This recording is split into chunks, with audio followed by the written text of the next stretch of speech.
서울 부동산 시장에선 후분양 이야기가 요즘 뜨겁습니다. 아파트 공사가 80% 정도 진행됐을 때 청약을 받겠다는 건데요.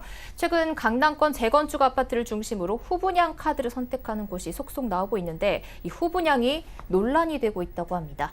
어떤 내용인지 부동산팀 유민호 기자와 이야기 나눠보겠습니다. 안녕하세요. 안녕하세요.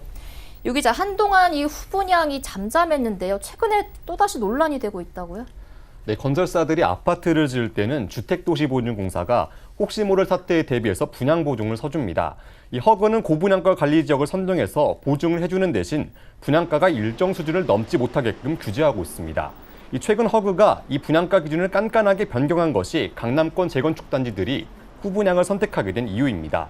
이 재건축 조합은 일반 분양을 받아서 이 돈으로 사업비를 충당하고 이윤을 내는데 이 사업성이 낮아진다는 이유로 후분양을 택하고 있습니다. 먼저 강남구 삼성동 상하 2차가 후분양을 결정했고 서초구 신반포 3차, 경남 아파트도 대열에 합류했습니다. 강북권 여러 재건축 단지들도 지금 후분양을 고심하고 있는 것으로 나타났습니다.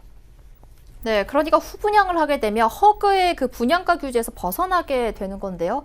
이렇게 되면은 평균 분양가가 3.3제곱미터당 1억 원에도 육박할 것이다. 이런 얘기까지 나온다면서요.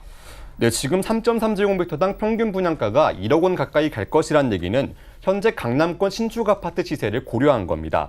서초구 반포 일대에 들어선 아크로 리버파크가 현재 평당 시세가 8,500만 원대에 형성돼 있는데요. 주변 시세에다 신상 아파트라는 프리미엄을 더해서 재건축 조합이 높은 분양가를 책정할 가능성이 높아 보입니다. 네, 그러니까 재건축 조합 입장에서는 분양가를 자유롭게 책정할 수도 있는 데다가 한껏 또 올려서 받을 수 있으니까 아주 매력적인 카드가 될 수 있을 것 같은데요. 이 후분양이 서울이나 수도권 전역으로 번질 가능성은 없습니까? 네, 후분양 카드를 만지작만될 뿐 본격적으로 추진하기엔 좀 어려운 점이 있습니다. 일단 불확실성이 가장 큰 걸림돌인데요. 3, 4년 뒤 서울 아파트 분양 시장이 어떻게 될지는 아무도 모르기 때문입니다. 아파트를 지으면서 발생하는 각종 금융 비용을 조합과 건설사가 고스란히 나눠지면서 부담을 하는 건데 막상 분양할 때 시장에 예전 같지 않다면 이건 엄청난 부담으로 다가오기 때문입니다. 또 정부 규제도 변수입니다. 어제 김현미 국토부 장관이 공식적인 자리에서 꿈틀대는 서울 집값을 두고 추가 카드 이야기를 꺼내들었는데요.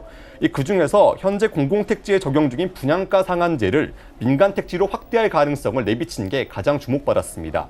민간 택지에도 분양가 상한제가 도입되면 아무리 후분양을 하더라도 분양가는 일정 수준으로 통제받게 됩니다. 네, 이 후분양은 소비자가 지어진 집을 눈으로 직접 보고 하자는 없는지 등을 꼼꼼하게 살핀 뒤에 분양을 받으라고 만든 제도인데요. 이런 후분양 제도가 본래의 취지를 잃고 분양가 통제를 피하기 위한 수단으로 전략하는 건 아닌지 우려됩니다. 유 기자, 오늘 말씀 잘 들었습니다. 감사합니다.